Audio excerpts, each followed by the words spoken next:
first topic we have po is historical sites and is St. Michael the Archangel Parish Church built in 752, one of the most oldest church in Cavite. The second one is Bacoor City Hall and Heritage District.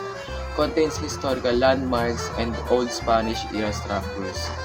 And for the third one is Battle of Zapote Bridge site in February 17, 1897.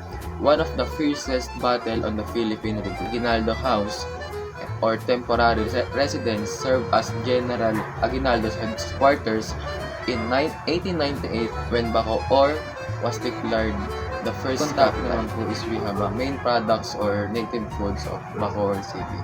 The first one po is taho. Bacoor is famous for its delicious fresh taho or soybean curd.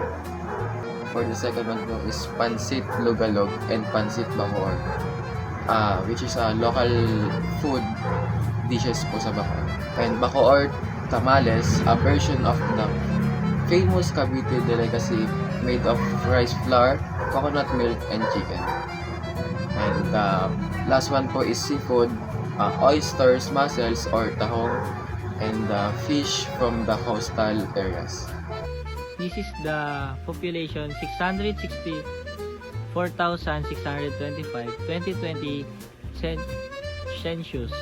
Bacoor is one of the most populous and urbanized cities in Cavite due to proximity to Metro Manila.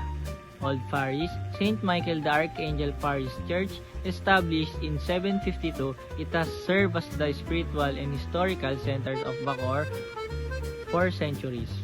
Patron Saint Michael the Archangel, feast day September 29, economic saint or symbol. While Bacoor does not have a specific economic saint, Saint Michael the Archangel is regarded as the protector of the city and its people, symbolize courage, justice, and strength. Economically, Bacoor has grown rapidly as the commercial and residential city, home to shopping centers or small businesses and light industries. Government officials as of 2025. Mayor, Strike B. Revilla. Vice Mayor, Rowena Bautista Mendiola. Representatives 2nd District of Cavite, Lani Mercado Revilla. Language dialects. Tagalog is the main language. English, it is used in school, business, and local government. Culture, beliefs, and traditions. Bacoor residents called Bacoeños are known for their strong faith, family values, and hospitality. The people celebrate fiestas with devotion, music, and dance, particularly during the Feast of St. Michael the Archangel. The traditional Caracol dance procession is performed to honor their patron saint. Many Bacoeños are also active in band music, as Bacoor is known as the Mark I. Ching Band capital of the Philippines. Bacoor Festival, September 29, celebrates the city's founding and its patron saint, St. Michael the Archangel. Features street dancing, music, and cultural parades. Araw ng Bacoor, June 23. Commemorates Bacoor cityhood anniversary. Caracol Festival, a lively colorful street dance in honor of St. Michael. Battle of Zapote Bridge, commemoration February 17.